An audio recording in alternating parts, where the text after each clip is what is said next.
Hey, first off, thank you for listening to or continuing to listen to Radio Free Midworld. This is an incredibly fun show to do, and I really hope that you're enjoying it. I just wanted to cut in and let you know that there's a way to support this show and a lot of other shows that are kind of in the same vein on the Duckfeed.tv network by going to patreon.com/Duckfeed.tv. The show is only possible because of the time and opportunity that your support has given me to kind of put this together. And more cool stuff is on the way if we're able to meet these new goals. So just a couple of bucks a month, it makes a huge difference for us, lets us do more things like this. Go to patreon.com/DuckFeedTV. Now enjoy the show.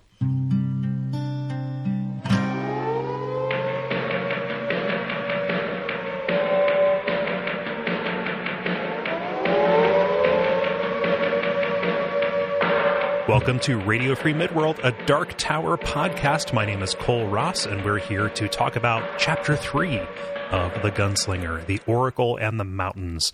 And for this episode, I am joined by Autumn Greer. Delighted to be here. Welcome back. Also by Murph Murphy. How's it going, guys? Welcome back again. And finally here by Stephen Veilleux. Hey, Stephen. Howdy. Yeah. Thank you so much for coming on, all of you. So we're talking about Chapter 3, The Oracle and the Mountains. But before we do that, I kind of want to talk to you, Stephen, because this is the first time you've been on the show, and I want to get a sense of your history with the Dark Tower and kind of what compelled you to volunteer to guest on the show. Sure. My history with the Dark Tower kind of actually is in tandem with my history with Stephen King as a whole. Because as a kid, obviously, wasn't really allowed to read any of the books, which at the time I didn't really understand. And then once I finally started reading them, I very quickly knew what my mom was talking about. But I always got to watch I watched the Stand miniseries way too young. And that's just kind of always been a mainstay for me, was watching those movies as a kid, and then eventually the whole time hearing about rumblings of the Dark Tower and how somehow he's connected all these different things, and obviously Roland or Randall Flagg being in other stories. So I was like, oh, I want more of that guy. So around in middle school, I got into the Dark Tower, which is funny because at the same time, all of my friends were. I think that was. I can't. My timeline's a little fuzzy here, but I think that's around the time either the last or the second to last Harry Potter book was coming out. Because we were in middle school and we couldn't just, like different things, me and my friends were constantly fighting over which was better, the Dark Tower or Harry Potter. I mean, you guys don't even know. I can't even imagine where you would find comparison points. There's magic in both, I guess. Well, the real problem lay in that neither party had read the other series. Oh, so yeah, this is like the console wars, but just like more nerdy and also not as relevant and just terrible. It's the blind hucking rocks at the blind. Pretty much. Turns out they're both pretty good. So it happens. Two different things. Yeah, very. With age comes an understanding of nuance. Wow, you were in middle school when the second to last Harry Potter book came out? I think so. Like I said, the timeline on that is real fuzzy. I'm 25 now, so I think that kind of squares up. Middle school or high school, I don't remember exactly. Yeah, but so you got into it pretty young, at one of the prime Stephen King ages, which is either in late middle school or early high school, or like me and Murph, much later, right? Yes, very much so. Yeah. In fact, I am still the baby on this in that I just finished this last chapter. That's as far as I've written. It's taking it slow. It's been 8 months since we spoke, Murph. It's been 8 months since we recorded along with the podcast. Yeah. And then people who listened to the last episode, which I encourage you to, this is a companion. Go back, check it out. Or remember, Autumn is a seasoned hand at this. In fact, Autumn is kind of bringing some knowledge of the original cut, right? That is correct. I've got a couple good notes for this episode. I'm pretty excited. Yeah, I actually prepared this time, and I have that document that compares all, or that compiles all the changes up, and actually use that as reference for making the notes, so I don't just have to say, I wonder if. So we're going to bring all of our guns to bear on this. Aha. Yeah. Gun pun. I see what you did there. I didn't even do that intentionally. It's just reflex at this point. Sure. Yeah. So last time when we were talking your about pun loading trick. Sorry, it just. It's like a backed over a tire strip is what happened. Like just all of the air left. So on the previous episode, we following Roland here, we met this young boy Jake, who has traveled to this world, Roland's world, through the door of death by doing the pun reloading trick, I guess we're calling it now. Roland heard Jake's story. The man in black, dressed as a priest, appeared in New York and pushed him in front of a Cadillac, him being Jake, killing Jake and transporting him here. And so the two left their meeting place and headed into the desert, carrying this jawbone of a speaking demon who offered Roland a grim prophecy. And so last chapter ended as the Gunslinger and Jake were getting out of the mountains and kind of getting into the scrublands here, into the mountains themselves. And so something that I forgot in coming back to this, both in the audiobook and then the couple times I've read the chapter preparing for the episode, is how varied the terrain is in this first book. They go on a hike. Yeah, it's kind of crazy. Yeah, I was expecting a big old desert trek book, and now I'm like, oh, there's water and mountains. This is, things change. Yeah, I don't know. I just in my mind's eye, it really is like a dry and desiccated book, probably just because of that incredibly strong opening. Yeah, by the time that they actually do hit the water, though, I have to say it feels just like when you're reading Dune. Like the relief is palpable. Like I bet Roland's really regretting not distilling all the water from those dead people in Tull. Like.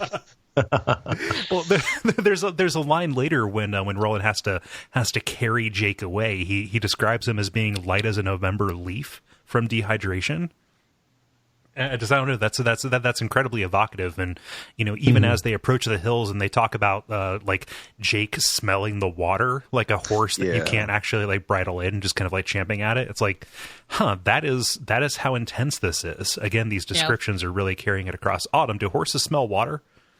I was actually kind of laughing at that line because, there's all those old, I guess, adagios about leading horses to water and not having them be able to drink. But I have to say, in Phoenix, we just kept, when I had my horses there, we just kept a ready supply of water, so it did not actually come up. You never attempted to. I never did three days of deprivation and then just to see what would happen. Yeah, to see if they could find it, like do a little I guess that would be God's dowsing rod at that point. Yeah, just traveling down the interstate in pursuit of water, Yeah. I guess that would be cruel, wouldn't it? For science, it's okay. Yeah. How else are you going to cure them of dehydration if they keep, wanting all that water? They're addicted. Yeah, exactly. Hey, man, you want water so bad? Go find it. Yeah, it makes you weak. And there's even life around here, like the description of Roland seeing an arc of brown and shooting a rabbit, just bam out of the way. Like I don't know, like everything is so heightened. It's nice that for once there's nothing wrong with the rabbit. Like it just seems to be a normal rabbit, like no muty rabbit with 12 legs, 3 eyes. Yeah, and the fifth leg is always like hanging uselessly out of the center of the chest. Yeah. There's a bit of a pattern here. I don't know. Yeah, just like in our world. I will say, but there's also vampire bats apparently. So yeah. Yes. I was going to bring that up actually. That like this not only is a palette change. I mean, we got a little bit of it with the speaking demon and the spider in the way station, but this definitely seems like where King is kind of really starting to transition more into the fantasy realm. Kind of like, because up until this point, when I was reading like bits and pieces of the last chapter, obviously, whenever we finally realize where Jake came from, I was kind of not worried, but I was like, I didn't think that this was supposed to just be a Western. with like mild like supernatural undertones to it. What with the lady in Tull. And this definitely kind of like where the segue starts to happen of him not only coming out of the desert, but like he really kind of brings up like the wildlife, but then also the vampire bats, and then eventually what we find in the forest. Like this is really kind of where the book for me, when I was first reading it, really kicked into that mode. Yeah. When we meet the boss of this area, it is definitely, and then it's going to zag back again. I don't want to spoil anything for Murph, but when they're under the mountains, like we're back in Techland again. Like it is just very, it feels like deliberately zigzagging back and forth between these two kind of modes, right? Well, and I don't want to skip too far ahead in this chapter, but like this is the first time I think they've explicitly said time is broken. Yeah. Like in explicit words from the characters. Mm-hmm. Yeah, and it's softening. Right. Yeah. I mean, we've suspected before, but now like, oh yeah, Roland's aware that like stuff is fucked. Yeah. Like both time and space are malleable and dissolving. One could say they're almost converging. Yeah. All things must serve the beam. Yes. Yeah, but like things are kind of chill, they're just kind of reveling. They talk about the softness of the dark seems nearly decadent of the earth and all of this. So like this is a nice and welcome reprieve, and I like that this is here because pretty much everything that came before and after this is complete desolation. Okay, so I'm correct in my assumption that like this is the relaxing chapter, just when the Roland takes some mescaline, fights has sex with a succubus, and shoots some rabbits. This is real chill. The calm. It's a kind of fight. I don't know. That was the alternate title for this was One Great Day. Roland Deschain and the no good, very bad. But all cannot be good because Roland has this dream that is kind of calling back both to this horrible tragedy in his past and also this kind of horrible tragedy that waits in his future that he's very anxious about. Murph, as somebody with very little perspective on the series, how did all of this strike you? Oh, it's confusing. I think it's kind of, I'm assuming it has to deal with Roland's past, which we discussed in the last chapter.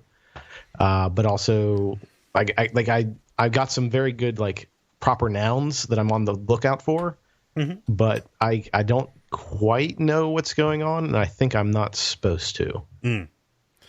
Yeah, if that makes sense. Like very clearly, we're learning about Roland and that he has some sort of he's had love in his life.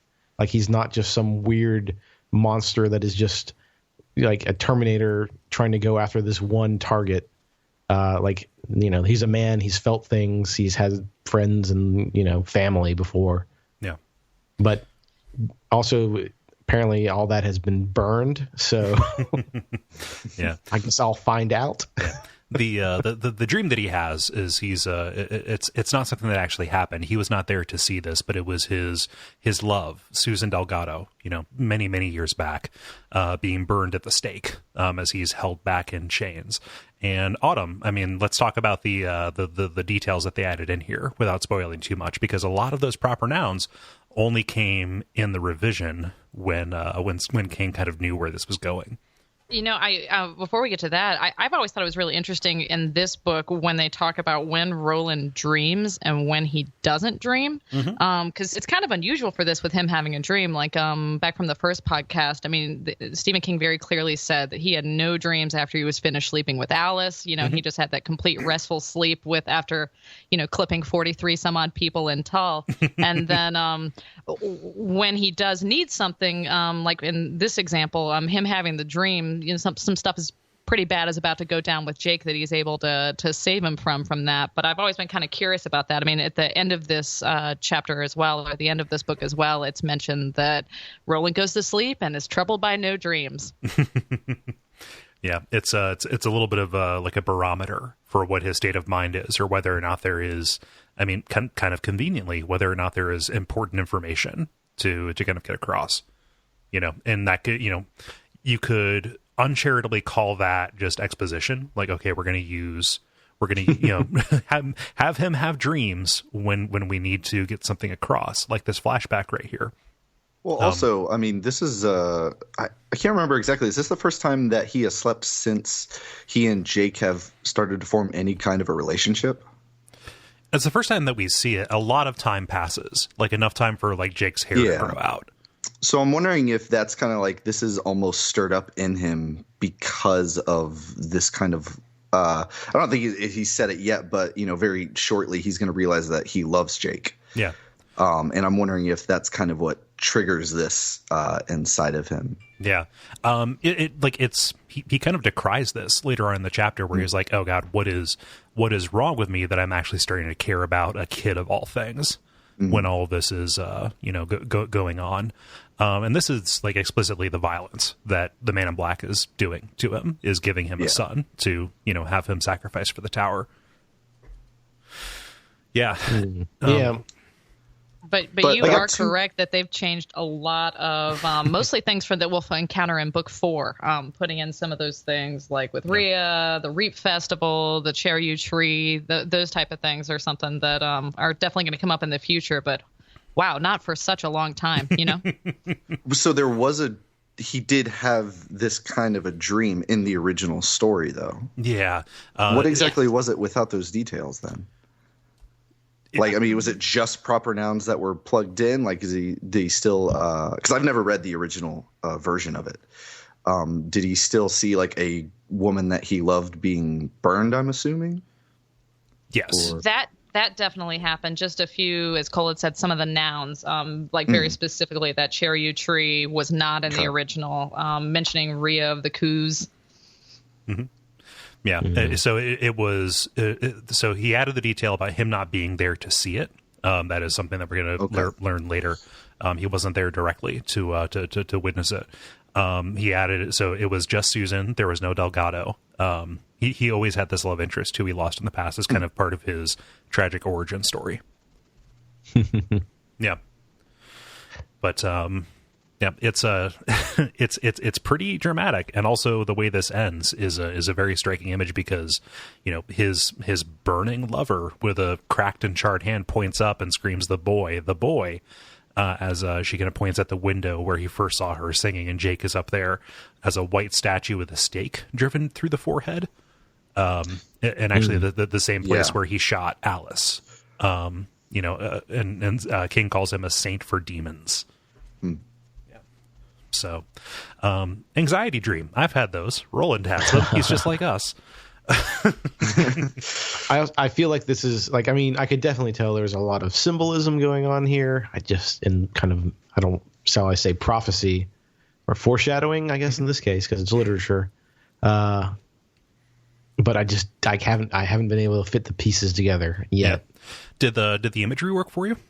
Oh yeah. It was very evocative. Like, witch burning and saints, and just I got a real clear kind of like image in my brain of Jake as a kind of like a Roman bust with a just kind of bleeding because there's a nail in his head. Mm-hmm.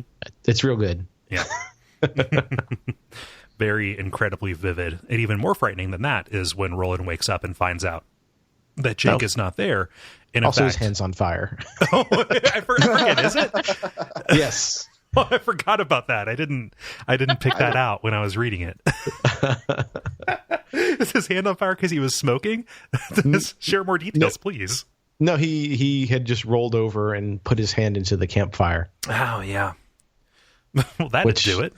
Yeah, I mean, never had that experience. I don't know. I've always had a tent when I've gone camping. Yeah, well then the tent would go up. Nylon. Yeah, it's not going to save you. Oof. That's bad. That probably is the worst ending I can imagine to an anxiety dream. Like I've had a lot of anxiety dreams, but I've never woken up on fire, literally. I've got a story. So, I've been real stressed out with work lately, and one of the things that I got for myself over Black Friday happened just before we recorded this was an Echo Dot for my bedroom, like for my nightstand. And I set an alarm, and they have like celebrity voices that you can use. So I'm like, okay, can I Alec Baldwin can wake me up tomorrow. That'll be fine. Oh, that's fun. That's Yeah. fun. I'm saying that like a Midwestern mom. Oh, that's fun. That's so fun. Oh, isn't that special? And then this morning, 7:30, instead of waking up to like beep, beep, beep or chimes, I hear, wake up, sleepyhead. Like in him, it's him in full on Glengarry. Like, if the early bird gets the worm, what does Alec Baldwin get? He gets the early bird. Like he's berating me for sleeping. And I jolted. I jumped straight bolt upright in my bed. I was like, no, please, Alec, no. At least it wasn't the voicemails for his daughter. Like he wasn't like, you're a rude little pig. That type of wake up call, right? Gee, okay. Yeah, wasn't that? Is that an actual thing that he did? Oh, yeah. Some of the voicemails that he had left for his daughter were leaked. And I suppose she hadn't called him back or something. And he was like, you're a rude little pig. And oh, man. Like, I know he's a rage elemental, but I don't like hearing him being abusive to his family. Never meet your heroes, Cole. Yeah, I suppose. That's why we can. No. But be it a hand on fire or Alec Baldwin shocking you into waking, sometimes you wake up and you find your young companion has been lured off by a succubus. That was an amazing segue. Thanks. So, again, we get a picture of how heightened Roland's senses are. He's able to track Jake by scent. Yeah. Probably a bit. Roland is Wolverine? He can smell the absence of Jake.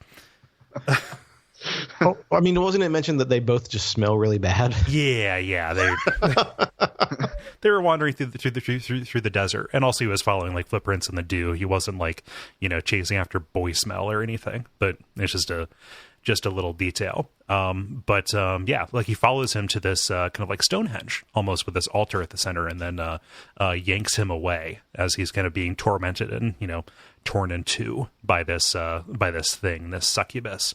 So, what do you guys think of this development? I think it's very lucky that Roland woke up when he did, just based on Jake's age and maturity level. Yeah. As a reader, I'm relieved that Roland popped up on fire when he did, just to kind of shut down this Oracle's whatever it had planned for young Jake. Yeah, indiscriminate, demonic sexual act against a literal child. Which is something I'm really glad he didn't go into any detail on. I was rereading this. I'm like, oh no, is there like a line or something I forgot about that is just going to be kind of real gross to read? Yeah. Thankfully, nothing happens. Like they just describe this, the gunslinger read on his face this fear and terror at war with some excruciating pleasure. So, okay, nothing too crazy there. What? They do a really good job, too, of especially the way that they've started off the whole beginning of this book where, it's almost sensual. There's water, there's dew, and you almost don't realize that you're kind of being sucked in just like the Jake and Roland are by the succubus. Until he grabs that jawbone, you're like, wow, this is just a dreamy, cool place with a henge. This is great. I'm having a nice time. I'm feeling relaxed. Yeah, it's like a honeypot, and everything here is just like everything in this chapter is described by smell. Like especially when we get to kind of the climax, again, no pun intended. It is just a reflex of this chapter. Just the way that the entire scene is communicated is almost through this refrain of the different scents that like come across. I too am happy that nothing really happened with this because Stephen King has kind of a dicey history with that. See our first chapter really the first episode. The sexual politics are much better in this chapter. So I guess he's making kind of like they're not good. I'm yeah. She is a demon, I guess. So. Yeah. And I'm sure a fair amount of people have read it. So I'm also feeling pretty relieved there too. Maybe is that worth a Google search for me later? Or should I just not? Is that not safe for life? It's not safe for life. Go ahead, Stephen. I was just gonna say it's not. I guess supposing what King decides to do with the children in that story, that's the best way to handle it, I guess. But at the same time, it's just entirely unnecessary what happens in that story. Yeah. So good. Anyway. I don't. Well, no, this is probably not the best time. So, but I do want to say that when we later get a full look at what this Oracle / succubus is, I I actually kind of like this representation of a succubus. Like, this is probably my favorite representation of one in literature. Mm-hmm. And I mean, the bar is incredibly low. Yeah, it's like Darkstalkers, something else, and then this. Yeah. This representation of a succubus is not some kind of sexy lady. It's, hey, this is like nature, kind of just invisible forces and like just pressing down and urges. It's very more of a feeling. Kind of, yeah, it's feelings, it's primeval. I don't want to say pagan, but that's what they're trying to evoke. That's definitely the image that it evoked in my head. Rereading it this time was whenever he comes up, he sees Jake standing before the stone, and his first thought of the stone is that they are very old and that they are ancient, and that is kind of what cropped up in mine, is this pagan kind of not a ritual, but like you see in imagery of an altar, and there's just like animal bones strung up and whatnot. Maybe that's just my bias of growing up with a religious background, but that is immediately the first thought that pops into my mind. I was like, oh, okay. Yeah. Also, I like that this succubus. I thought the succubus is really good, or oracle, whatever you want to call it, is a good reveal, because the forest, I think, is described as tempting before this. Mm-hmm. And like that's kind of a fantasy trope a little bit, is a forest that, or a fairy tale kind of thing. That is inviting you in, and obviously for nefarious reasons, and that it is actually kind of all because of this thing hiding inside of it. Yeah, the oracle or the succubus is an aspect of this place. Like they're one and the same, and it makes a lot of sense that when Roland goes to confront this, he takes mescaline, and we get this kind of description of his hallucinations. Like he's getting more in tune with the connections between all that stuff in order to like reveal her. That's not explicit, but that is the way that I see it working anyway. Yeah, that is one of my favorite parts of the book, and obviously I'm a big Roland fan, but I do want to say that he just took mescaline basically while he was babysitting, and then left the kid holding a jawbone. Yes. Like here's a jawbone, little buddy. Stay cool. I got to go see a man about a sex oracle. Like I'll be back. A mass murderer on drugs, hands jaw. I wasn't a great babysitter, but I never took mescaline and left the kid holding a human jawbone. Well, you got to know where the floor is, I mean, I never let a kid hold a jawbone. Let me put it that way. I mean, my jawbone jam box, but only because he wanted to listen to sweet tunes. Yeah. Actually, that just evoked my favorite babysitter was someone who brought over a Nintendo and let me play Wizards and Warriors. So that's about what Roland would do, right? I think so. Yeah. It's like our world equivalent to a cool speaking demon jawbone. Yeah, I think so. Yeah, it's all different kinds of quests. But Roland, picks this kid up and takes him back and ties him down so he doesn't walk away. And Jake is like, I never sleepwalked before. Well, you did now. And he proves that to him by showing him the jawbone, which he has a pretty marked reaction to. Oh, he does not. He's not having it at all. Yeah. Good. This jawbone is spooky, and I kind of like how he just doesn't tell you exactly how it works. Mm-hmm. But like it doesn't. Yeah. Well, it's we forgot to mention this. The jawbone is what kind of broke the spell. Like it caused the sensuality to whip away like a drape. When he pulled it out, like it just kind of like it was a cold shower on everything when he produced it. I mean, if I were to bring an exposed jawbone into the bedroom, I think it would have the same effect. It depends on the person, I suppose. Well, different boats. I don't want to yuck your yum. Yep. But no, for sure. Yeah. But again, we see Roland's resourcefulness and also his kind of training or knowledge of these kind of arcane things, because he recognizes that though this is a demon with no shape, only a kind of unformed sexual glare with the eye of prophecy. God, such a great line. This is a really good. This is a really good succubus. I agree with you guys. I didn't realize it until we came back to it. But yeah, for sure. He says, well, I'm going to take this. I'm going to go get some answers. I'm going to go sex some answers out of this demon. And has a very frank conversation with Jake about mescaline. Right. we talked because I know a lot of people read some of these Stephen King books when they were younger. Like I think I read Misery when I was in 4th grade. Oh God! I was not. Jesus. Like I had to ask my parents. I'm like, what's cauterize? But this is pretty much just a love letter to mescaline. Like, I'm glad I didn't read this when I was younger because it would have blown all that DARE drug education that I had, like when the police came to my school, like out of the water. Because this is really selling mescaline. Like, I'm tempted to look on Amazon Prime and just see, like. That's the thing. Never know when People you're going to roll up on a succubus. So that's the thing people don't realize. Silk Road didn't go away. It was just rolled up into Amazon Prime. Oh, boy. But is it a hard sell when he says that the origin story for mescaline is the gods pissed on the desert and mescaline was the result? That's pretty cool.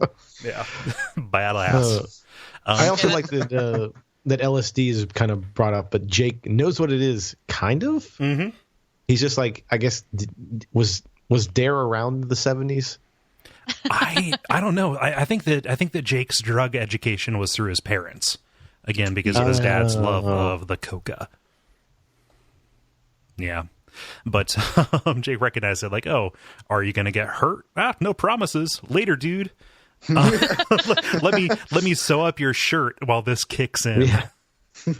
Oh, boy. Yeah. And Autumn, like, so you really dig this chapter. Like, let's talk about these hallucinations, guys. Like, these, this is some good imagery. Mm-hmm. Oh, that one part, I actually wrote it down just for this. But worlds rose and fell before him. Empires were built across shining sands where forever machines toiled in abstract electronic frenzies. On and on, like that, till it closes out that paragraph with the gunslinger watched as the world moved on. Mm-hmm. That line is exactly what I wrote down. It's so goddamn good. Oh. And he's seeing this while he's negotiating terms with the succubus. He's laying on the altar and like looking at seeing this projected on the leaves of the trees. Go ahead.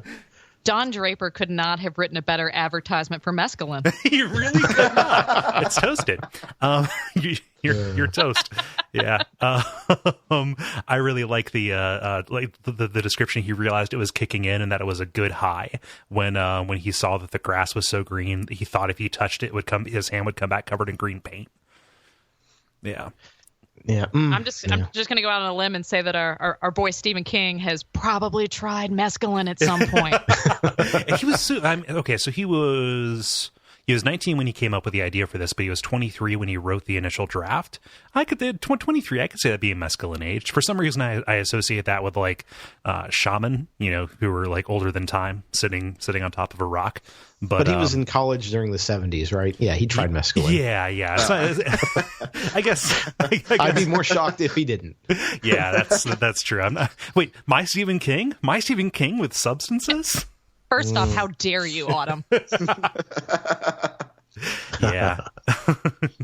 but again, we get this kind of glimpse at him with his reaction to this. This is not the first time that he's done mescaline, probably in order to do kind of the same thing. And like, he normally doesn't like it because his ego is too simple and strong, and he does not like feeling emotions. Like, he doesn't want his defense peeled back, but that is exactly what he needs to do to see these nymphs and dragons and, open himself up to kind of perceive this oracle. So I'm going to say something negative about the book here. Yes. And feel free, do. This part kind of felt a bit Mary Sue-ish, where it's like, he doesn't need drugs. He hates them because he just likes who he is. And also, he can convince a succubus to have sex with him and tell him prophecy. They're just begging for it. That is a good point, because we have seen Roland have some, pretty elaborate sexual encounters throughout what's been a very short, almost novella so far. Mm-hmm. So right. I think you're completely correct about that. Yeah, this is a little D&D power fantasy-ish. So. He's so cool. I'm just saying, guys. Yeah, and so I do not disagree. Like, this part of the book is a little bit cringy. I hate the word cringeworthy, but like, it's like, yeah, okay, it's wish fulfillment, I think, is the right word for it. It's shocking how far they go in the other direction after this. This is the only time that Roland is characterized as being, being a woodsman like this, Okay, I'm looking forward to it. Yeah. Am I correct in saying that, Autumn? Like this characterization, or at least these circumstances, kind of slip away, right? I'd say so, but I will say that there's always with the magic in this series, especially in this book, or the Gunslinger as the first book, there's always a sexual element to a lot of the true magic. Like if we remember back to the first episode when we were talking about the Man in Black back flipping over and everything that happened with behind the bar with Alice. I mean, there does seem to be like almost a Kundalini rising type of thing. So to get true magic and to get true prophecy, if I'm being generous, I would have to imagine that maybe that's why, with some of the demons as we see later in the future, there's always a sexual element to it. And maybe that's how you drum up the old magic, Yeah. And I mean, that has real world, quote unquote, like real world roots, right? I mean, oracles generally have like, oh, she's crazy, she's inhaling the fumes. And then, I don't know, and the Vestal Virgins, like sexuality has often been tied to prophecy, and I'm okay with that. It's just the fact that, oh, Roland's, he's so cool, and also he, one time he had a succubus just begging for it. Yeah. Kind of that sort of that level kind of thing. I'm confident that the succubus would have killed me in like 10 minutes. Like I'd be looking down from heaven at my pile of dried out bones, and I'd be like, "Oh man, I wish I had taken some mescaline or planned ahead." Just had some water. Yeah, gosh. Yeah. So yeah, I think that what we're arriving at is primal magic that is activated or associated with sexuality. Fine. A cocksure murder machine who everybody bows to. Okay. The intersection of those, like, it kind of doesn't tarnish either of them too terribly much, but you're kind of excited for that to be over with. In spite of the fact that, like, the stuff that surrounds that sex aspect of it, like, like them actually, that particular exchange is pretty cool. Yes, absolutely. If the four of us ever want to start up a band, Cocksure Murder Machine, I think is going to be a great name for a Dark Tower themed band. That was a very elegant turn of phrase. Cocksure Murder Machine playing live at the Varsity. Yep. As long as I get to play drums. Oh, of course. You were about to say something, either Murph or Stephen. I forget. I was going to bring up that the way that I justified that the succubus, quote unquote, begging for it in my mind is that he talks about, like, when was the last time any thing of sentience came through here besides the Man in Black. Yeah. And then the other really awesome line that I wrote down from this chapter was, for a moment he felt dwarfed by the possibilities of time. Mm-hmm. And to think of, like, if time is, softening, as he says, the idea that maybe it is, for this section of the world, it has maybe been eons since the succubus has even seen another person. Yeah.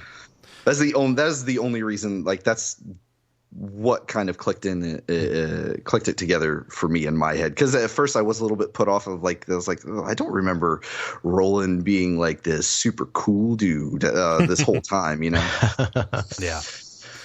Yeah, and so if that is indeed the way they draw sustenance, it also makes sense that she would be even more, I can't think of a non-gross way to say this, desperate for it, I guess.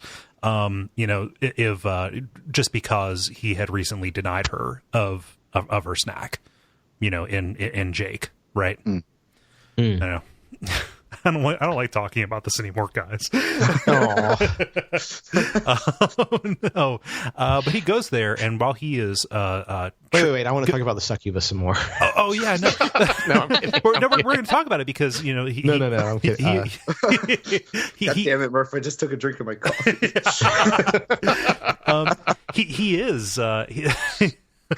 He was correct. She is an oracle. He shows up, and while he's tripping balls, right, he negotiates the terms of it. And before the act takes place, she gives him the prophecy. So let's talk about the individual elements of this, just because all of this is foreshadowing. And like with a lot of this, Murph, did any of this seem cool or make any kind of sense to you? So the first one I disliked. The second one, I'm like, that's pretty badass. And the third one, I'm positive. So the first one is it's the fact that it's heroin. Mm-hmm. I need to see how it plays out. But if it's like, oh, this person is just a prisoner of drugs, I'm gonna be like real disappointed. Mm-hmm. The second one where it's just vague and it talks about wheels, I'm like, oh, all right, I'm totally in for something. Is that a car? Is that someone strapped to a wheel? Like, okay, you Professor X is in the Dark Tower. Yeah. Yes, the second will come on wheels. Yeah. Right. And then the third is just mysterious, but it's ominous. And like I'm always in for an ominous prophecy. Yeah. Death, but not for you. Right. Yeah. But yeah, I want, could you guys talk around the first one and make me feel better? It introduces like my second favorite character in the series. Yeah. Oh, okay. Yeah. As right. someone that has read the series, it was very difficult for me because I'm trying to be mature and just read the sections that are assigned for the specific podcast. As soon as I heard the prophecy or read the prophecy again, it was all I could do not to just slam the entire series, like stay up all night, read everything. I'm very excited about drawing of the 3 now. I don't think that's much of a spoiler to say since there's the Mystic number 3, the drawing of the 3. What a great setup for this. And as a former Catholic, I like 3 is very important in that religion. It's really great. Yeah. I like things in 3s. Mm-hmm. Makes PowerPoints all better. Everything has to be 3. Yeah. And also as a Planescape fan, the rule of 3s. Oh yeah. Is pretty good. Rule of 3s. Yeah. So yeah, if that allays your fears, Murph, like it's used to good, it's used to good effect, and it is not just a what would you say if it's not just heroin that he's a prisoner to? Yeah. Okay. Good. Yeah. Okay. Perfect. Good. Yeah. Then I'm all right. Fully on board for these prophecies. Yeah. when she gives Roland the offer too about you could just give all this up and you could just go hang out, you could probably make like some money with your gun, it'll be fine. It was so apparent. I mean, could anything be less alluring to the character that we've gotten to know so far with Roland? I mean, if Roland just wanted to do a little gunslinging for money, I mean, he wouldn't have gotten this far. No. There's been no less tempting prophecy, I think, that I've ever seen. I was going to say, this is a real important piece of characterization for me, at least. Because, like, by this point, they've said, all right, he loves this boy, right? And he's asking, all right, well, what do I do to save him? And he says, well, there's in the Northwest, there's still need for people with guns. And so like he's given an option. This is a very clear, hey, if you want this kid to live, you got to go to the Northwest and abandon whatever quest you're currently on. And so it's all right, well, here's someone you love. You can save them if you do this thing. And he's not doing that thing. So clearly his current quest is also like, I can tell, like, oh, okay, this man is dedicated to this quest. Yeah. He's a junkie for the tower. Like, that is his entire MO, and he's given so many chances to cry it off, and he just doesn't, because that is not in his makeup. I mean, this is the first exceptionally clear one I can see. Yeah. There's something that they changed in the in the revision that kind of, I think, takes a little bit away. So in the original one, the Oracle tells him to go west. In this one, she says go northwest, which that has something to do with the beams. We're going to get to that later. But he, in the original west, going west, and we're going to find out what going west means to someone from New Canaan and New Gilead. Like, like the going west means to be exiled in disgrace. Okay. Is what it is. And so, like, if that was the way that it originally came out, if she said that, like, I think that would carry a lot more connotation besides just go back the way you came. Okay. Yeah. So it's, interesting. Yeah. Just a bunch of little details like that. Good. No, I'm just saying I like that. That shows me clearly what kind of man he is. Yeah. Or at least what kind of person the man in black is that he needs to stop him. Yes. And the man in black is Craven. And so we learn a little bit more. The boy is your gate to the man in black. The man in black is your gate to the 3. The 3 are your way to the Dark Tower. So she has kind of laid out at least the first leg of his quest. But she also puts in this detail that kind of muddies things a little bit. even in the same book, we learn that this is contradictory, a contradictory statement. She says, Martin is no more. Martin being the magician who was the counselor to his father, Stephen Deshane, back in Gilead. Martin is no more. The man in black has eaten his soul. This you know. Mm-hmm. Categorically untrue. Oh, all right. Good to know. Am I wrong about that, Autumn? I was actually, when I was reading that, I was trying to remember in my head, because again, I want to go through and reread everything now. Mm-hmm. But in the older things, it was a little bit more unclear, obviously, who the man in black exactly was. And you kind of gets muddied up a little bit more in books 5, 6 through 7, who I'm not positive. Mm-hmm. Okay. Yeah, it's we'll get to that in the final chapter, like what is revealed. But this is confusing, and I guess that if I'm being charitable, it makes sense because the Man in Black is supposed to be confusing. Like that that particular character, this trickster, is mercurial like that. Yeah. Yeah. So as this kind of reaches its peak, the demon, again, this creature that is, incorporeal desire and scent, shows him, faces basically of everybody he has ever made love with. And he kind of walks away, basically drunk, wondering if what he learned, this information, this prophecy that we've talked through, whether that was enough to justify this feeling of defilement. So like he has, given up something essential in order to do this. Mm-hmm. Yeah. And so he's back at the camp, and as we're going to see, like throughout the series, whenever there is any of these, whenever there are any of these revelations, Roland almost always comes back changed from it, and this is kind of a little bit of the beginning of this slide, right? Like he knows in no uncertain terms, the demons, the forces beyond, have said, Jake needs to die, and this is not welcome news. And so we have like this a little bit like a twin of the previous kind of like relaxing camp session, except now they are putting things together and getting ready to move on. And go ahead. A moment that just really worked for me, just in a humorous way. He comes back and Jake is holding the jawbone, and he's just like, you can let go of that now. And he just kind of he throws it as far away as he can. Yeah. Like I that just in my head, that's just in the upcoming movie. I hope, well, it won't be in the upcoming movie, but I can see that being a good laugh line scene. Yep. Oh, just I would like to see him throw it at Roland. Yeah. Yeah. Well, I kind of, if I could have my ideal casting, I think I would put a very young Jonah Hill. He's a little too old now, but no, just a little. Yeah. Like maybe like the movie he did before Superbad. No, they should just use that Jeff Bridges from Tron of Evolution technology to like de-age him. Oh yeah. That's the second time in this show that you've made a Tron Evolution reference. Really? Yes. That's so weird.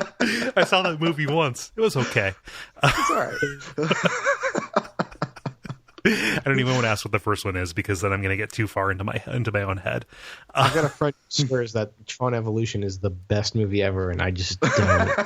Every time he brings it up, I just stare. What a hill to die on! Wow, what a Jonah Hill to die on. Yeah. He's on fire today. Yeah, it's a reflex. So unloading trick. So there's there are a couple of kind of endearing scenes here where Jake says, "Oh, everything here is so old. Like, is anything young in this world?" And Roland tousles his hair and says, "Oh, you are, you little scamp. I'm gonna kill you." Can I?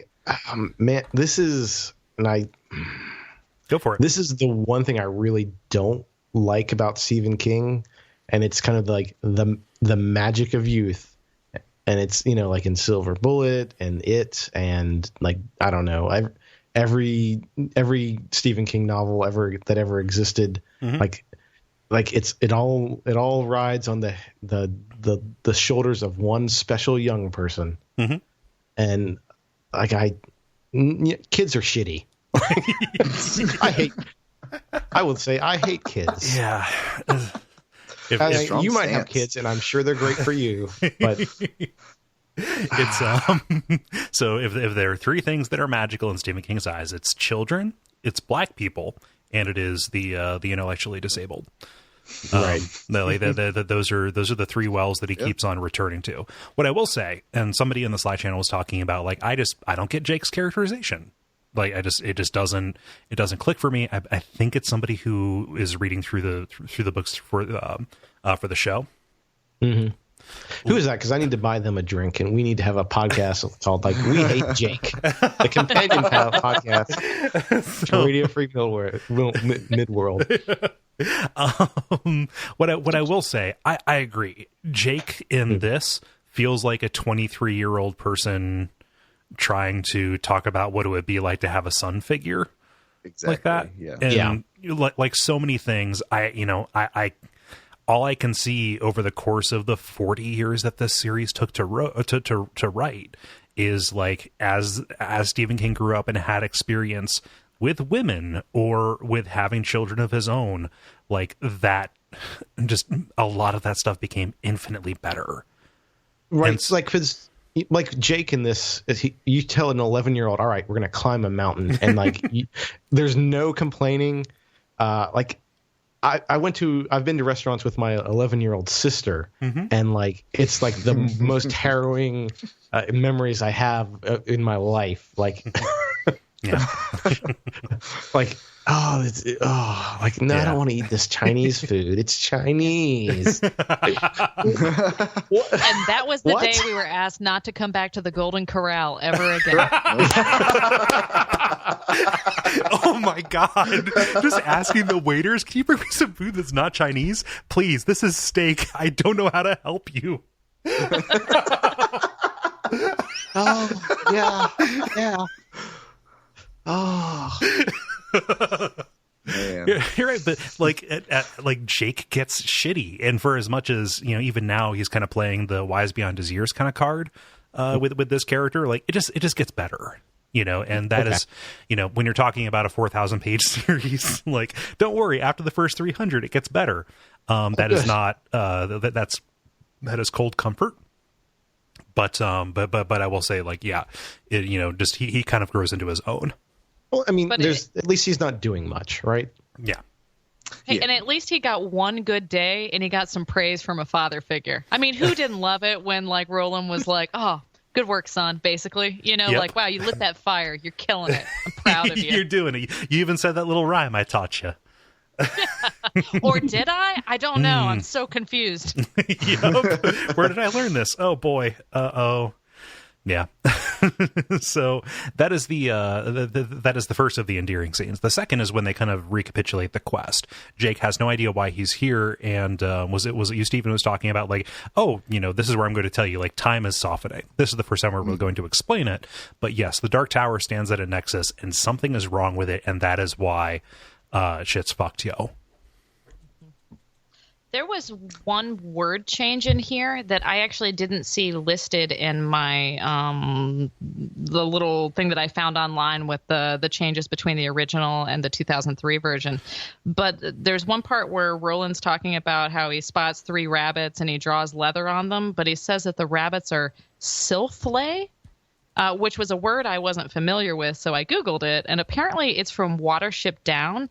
The rabbits in Watership Down, when they eat outdoors, they call it sylphlay. And I just thought that was a really odd change. I went back to the digital copy that I have of the old book and looked at it, and that word it's definitely the only word in the sentence that was changed. And it just reminds me, for anybody that's read The Stand, when Stu Redman references Watership Down and talks about the rabbits going Tharn. I'm a cool and good person, but I've never actually read Watership Down, but I thought it was worth mentioning that there were 2 Watership Down references in 2 Dark Tower connected novels, and that he had gone back and made that word change about those rabbits. I mean, so this is a proper noun spoiler, but like Shardik, that is another Richard Adams thing. Is it? Yep. Okay. Yep. Who was going to say something? I'm sorry, I talked over you. No. Did I talk about Shardik in the first episode? I don't believe you did. I don't think so. Oh man, so it's come up now, so I'm going to use the excuse to talk about it. Go for it. I independently named my WoW character Shardik, and no idea what it means in terms of Stephen King. But I would, whenever I was playing WoW, people would be like, "Oh yeah, I'm a fan of that too," and I'd be like, "Yep." Don't know what you're talking about.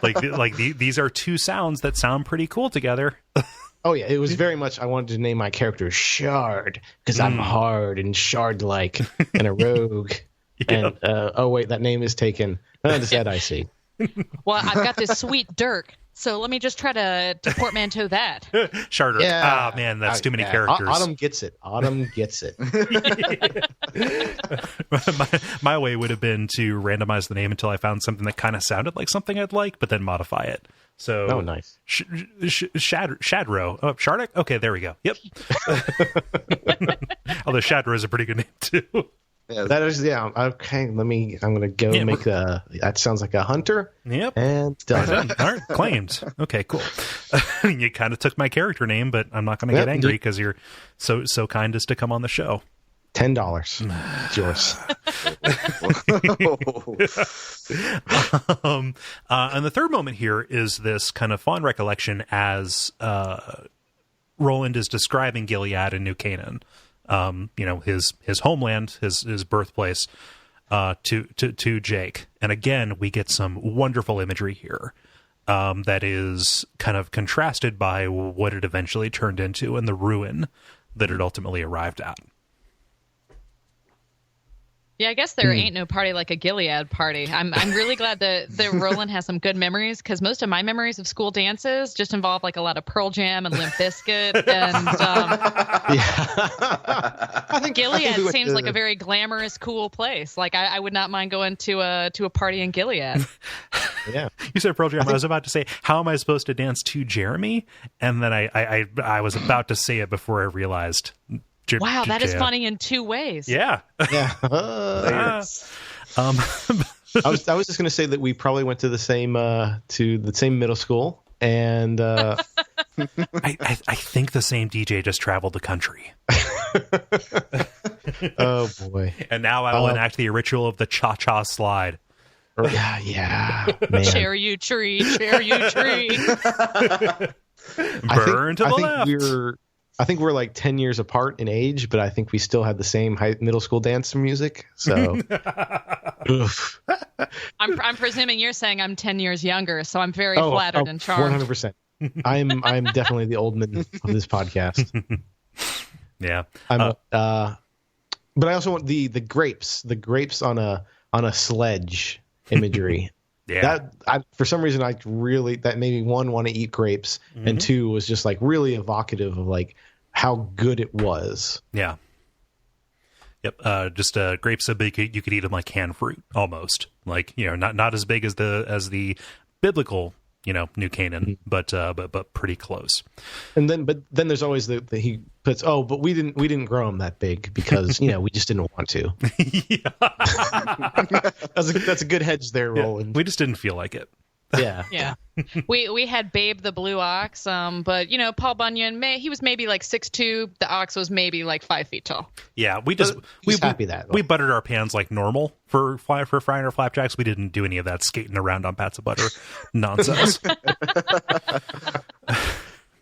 But there's a passage here. So we in the last chapter, we learned about hacks in the kitchen, and we got this description of, it was this decadent place where all the kids could go, and they had this nice, warm, like, second uncle kind of figure who would feed them snacks even if they were forbidden. And what it's been reduced to here, the warm steam that had been filled that had been filled with the pungent odors of roasting beef and pork had changed the clammy damp of moss. Giant white toadstools grew in the corners where not even the slow muties dared to encamp. That's a really cool ending to that sentence in a single sentence. What does that mean? It makes you wonder how sudden the fall was. There's another line in there about the wine turning to vinegar. Was it slow? Was it fast? Was it cataclysmic? I don't know. The comics reveal that it was cataclysmic, but but it's not. That isn't implied here. Here it's just stated like, oh, Jake asks what happened. Well, there was a revolution. We won every battle and lost the war, which makes it all the more tragic. Mm-hmm. That's just the most Roland thing ever too. Won every battle but lost the war. That economy of words. Yep. Anything else we want to say about this before we get to the top of the Soul Mountain? Is this where at one point Jake just suddenly calls Roland by his name, and I couldn't necessarily find where Roland reveals his name to Jake, and I was wondering if you guys could shed any light on that. I don't remember. I wasn't keeping track. Yeah, I did a quick scan through, and I found I don't know where my notes went. But it kind of jumped out at me because it's the only time in this chapter where Jake actually calls him that. Yeah. That I think anyway. And I couldn't find anywhere where Roland reveals that to him, or maybe where Roland would have been talking in his sleep and Jake would have been present for that. Mm-hmm. Yeah. So yeah, I just didn't know if maybe I had missed something or if there was something that I just wasn't picking up on. I would have to assume. Like you travel with someone for a week, they're going to ask your name. Like even, I suppose, yeah. Dog, this is super awkward. I know we've been traveling through this desert for like a week. But I don't know your name. Are you a Rick? Can I call you Rick? Please, a Rick and Morty themed gunslinger is. Oh, gee, I don't know, Rick. I gotta have some reservations about this whole Oracle thing. Hold his jawbone. It's a much better idea if you hold this. I can't do the burps. I'm gonna be back in the day. Don't wait up. Justin Roiland is a national treasure, honestly. Dub. Yep. Oh man. but I can't remember. But there's an out. Like, we're gonna get to this because like when they get to the top, like a bunch of time has passed. They see a single footprint. Jake's hair has grown out. And they get to like this gigantic slab of granite with a waterfall kind of flowing out of it. And then Jake just kind of suddenly intuits, Doc, you're gonna let me die, aren't you? Yeah. Yeah, that was heavy for all of us. Like, we were all like, "Ooh, yeah, that's not good." No, so Roland has known this. It's been revealed to him in prophecy. This was this particular detail was not in the original draft that Jake knew that what was going to happen to him. I don't know if the initial intent was for Jake to be talented in the touch, or if the touch was even something in Stephen King's mind beyond just The Shining at this point. Okay, yeah, because I was kind of wondering, like, how does he know this? This seems weird that he's freaking out. Yeah. I can't remember if he explicitly says, like, oh, this is a child who is talented in the touch, but like he compares Jake to his friend Elaine or Alan. I've heard it both ways. Who was another, like one of his childhood friends who was strong in this kind of like not quite magical, but like psychic, or dare I say it, psionic power of communication and intuition. Well, there's no crystals going around, so it can't be psionics. Yeah, there's no crystals embedded in your skin, and you're not riding around on a fucking planar hover cycle. Right, exactly. Come on, Kole. Jesus. I tell you, you though, do a D&D podcast, Kole. Go ahead, Autumn. Seeing Roland lie to Jake, again, just tracking back to being the worst babysitter ever. Like, yeah, you're going to be fine. Yeah. It's all right, little bud. You're going to be just fine. No worries. Like, if you're going to lie to like a kid like that, like at least give him some mescaline first. Like, wait, so you're saying giving the child mescaline would make him a better babysitter? Again, I was not a good babysitter, but give him some mescaline. Let him play Wizards and Warriors, and then it's all right. Exactly. Just distract him. Let him get some green on his hands. But yeah, you'll be fine, little bud. Just play with this grass. Yeah. We'll go get some ice cream if the place is still open. I definitely know it'll be closed. Oh boy! But it's a progression too. He doesn't just say like, "Oh, you'll be fine." He tells him a bigger lie. I'm going to take care. So not only will nothing bad happen, but I'm definitely not going to be the person who does it. Yeah, like this is kind of like the beginning of when, if killing an entire town didn't already kind of do it, Roland is far and away not a very good person. Like he's almost like if he were in any other story, I would imagine that he would almost be a villain. Like, especially even in later books, whenever we just see like how he really just does not care. It's all about the beam in the tower for him. And it's kind of this is the first time that anytime I ever reread the series for whatever reason, I would skip the first book and skip right to the drawing of the three. Yeah. And this is the first time I had read this in a while, and it actually kind of reminded me a little bit of when Joel lies to Ellie at the end of The Last of Us. I guess spoilers for that game. But it's a very similar moment of like he's like the kid knows exactly, he knows something is up. And then that idea of when that's kind of a horrifying moment, the first time you realize an adult is lying to you. Yeah. It's a very important moment for Roland. If it hasn't been made very clear yet, this solidifies he's a terrible person. Yeah, it's the violence of omission, and he's not just like an adult. He is this kid's sole guardian and sole anchor in this very strange and downright hostile world. We've seen time and again that everything is out to get them, and Roland has saved his life. Despite the fact that Jake saved Roland's life. I realize that is breaking down as I'm saying it, but I'm still going to finish this sentence. But yeah, Jake is doomed, and he's kind of depending on Roland in a big bad way. Yeah. Yeah. But they get here. Jake wants to turn back. He says, all right, I'm going to go. And the man in black pokes his head out. This was a staggering figure. This is the first time that Roland has seen the Man in Black for 12 years. Yeah. And it's great. I like the line about his traitorous hands and how they just shot 3 bullets. And is it because did he miss intentionally? Did the Man in Black just know that he would miss? Because we know Roland's really good at shooting. Yeah, we saw him shoot like a little brown shape, and bagged a rabbit. Yep, dinner. Right. Here he misses 3 times. Yeah, the only previous time that he's missed was when he was firing while somebody hit him in the head with a plank. Yeah. I think he's being traitorous, in that the hands even pulled the gun. Yeah. I think that's how I read it. I also like how the very first reaction of both of these characters after 12 years of just cat and mouse thing is that the Man in Black's first reaction is to laugh and Roland's is to shoot. Yep. That's well, all right, there it is. Yeah, we're both the same people, because the Man in Black and his devilish grin and his McConaughey-esque laugh that he has. Now that is the Amazon wake up that you need. The McConaughey. Hey, oh boy. All right. Time to get up. All right. Bongo. 15-minute bongo solos. Stop. Alexa, stop. No, seriously, Alexa, stop. Okay, cool. But yeah, that is again an establishing moment. Like the Man in Black can foil this, elegant but dumb instrument that Roland both uses and kind of is, Yeah.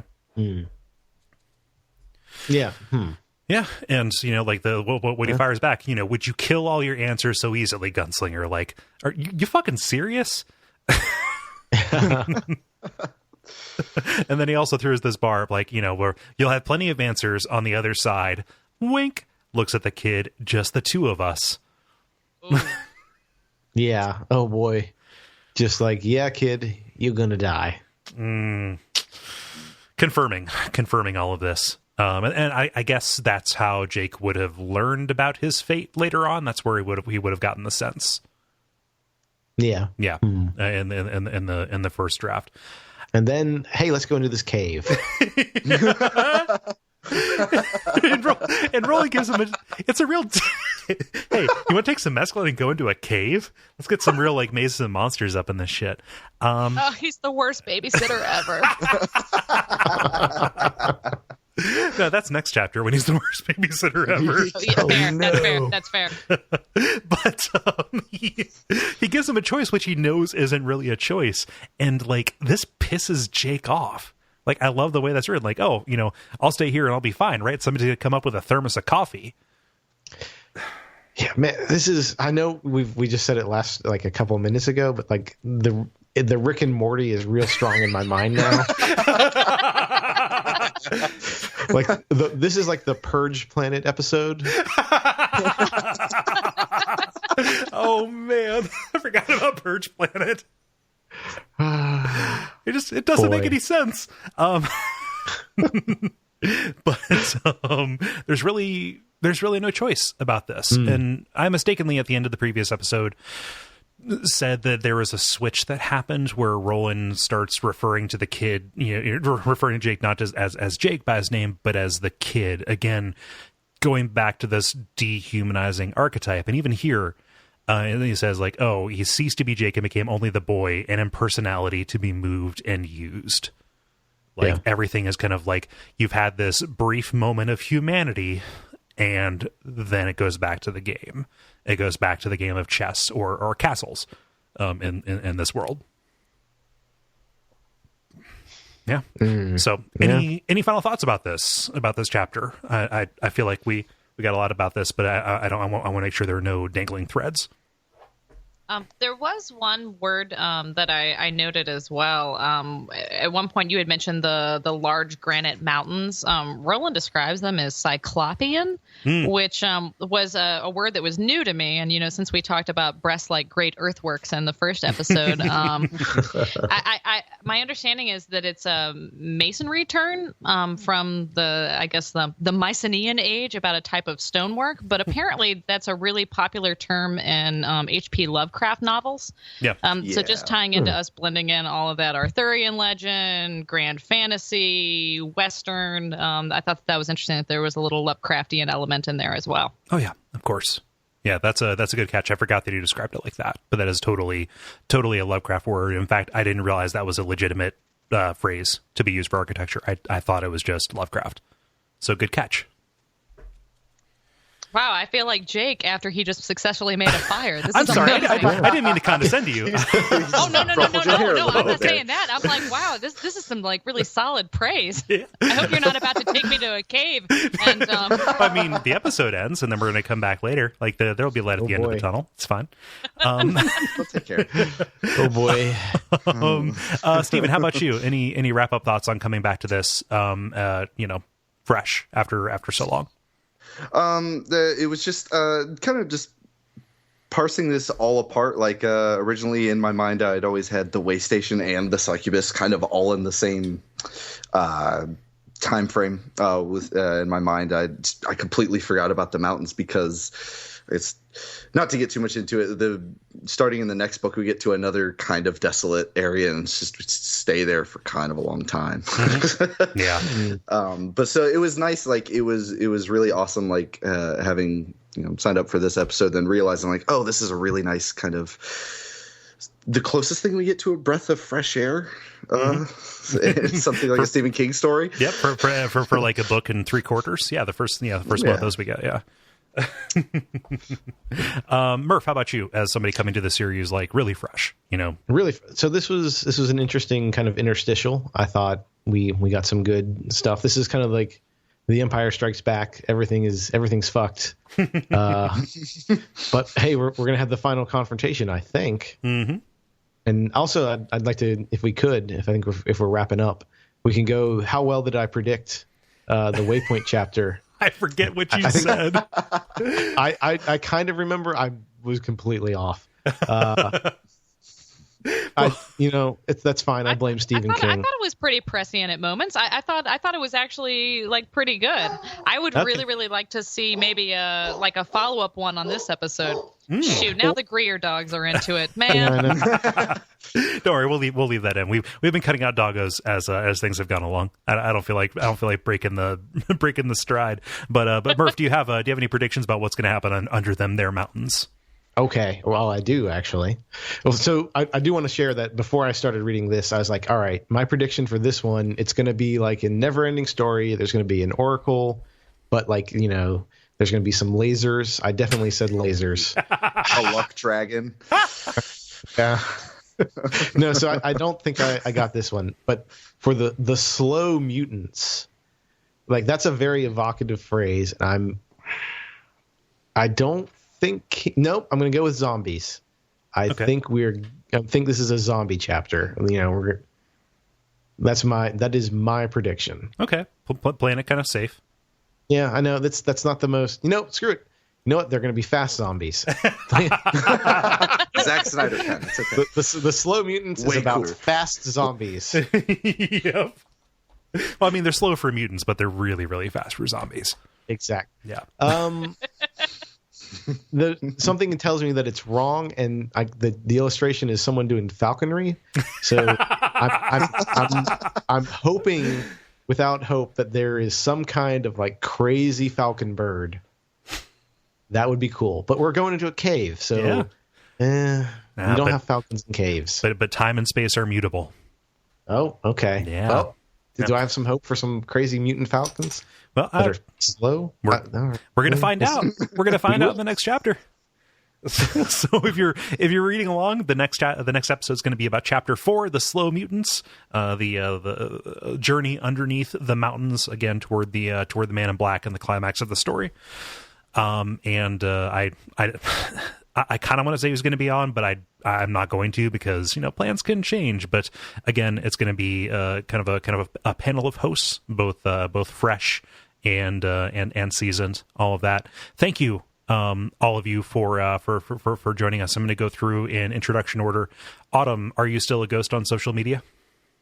No, I can actually be found on the Radio Free Midworld channel of the Duckfeed Slack, which you can gain access to for a $2 monthly contribution to the Duckfeed Patreon.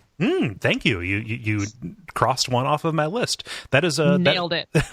Sick plug. Yeah, that is a fantastic place. People are people who are just coming to the series fresh are in there talking about things as they go along, and people who have been there for a while are providing answers and guidance, and it's a real cool place. Thanks for joining us there, Autumn. Yeah, thank you for having me. Murph, how about you?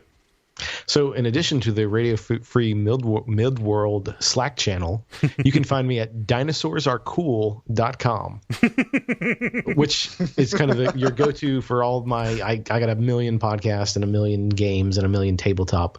But the most recent of which is an oral history of Arlen.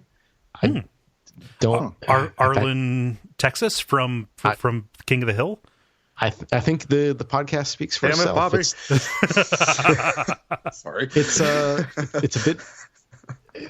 If I say anything, I think I'll ruin it. Okay, so I'll leave it there. I'll put a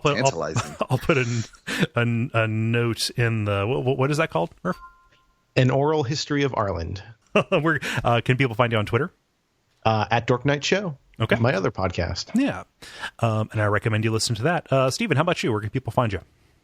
I am on the Twitters at FromSoftJunkie, and also on the podcast I do with a couple friends called Platformers. It's a general chatting it up with the buds kind of thing. So. Awesome, yeah, and all of those will be in the show notes as we go along. If you're listening to this and you want more, go to RadioFreeMidworld.com to see the new website that I built for this. On the new hosting service and all of that. Also, Duckfeed.tv. I know, I like it a lot. I'm having a lot of fun making graphics for it and such, digging up Dark Tower art.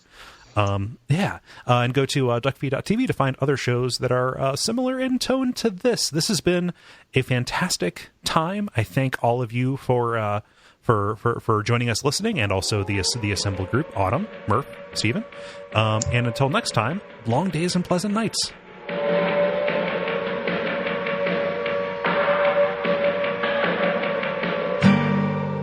Umbasa. Oh man, not quite the return I was expecting to get, but Umbasa also works.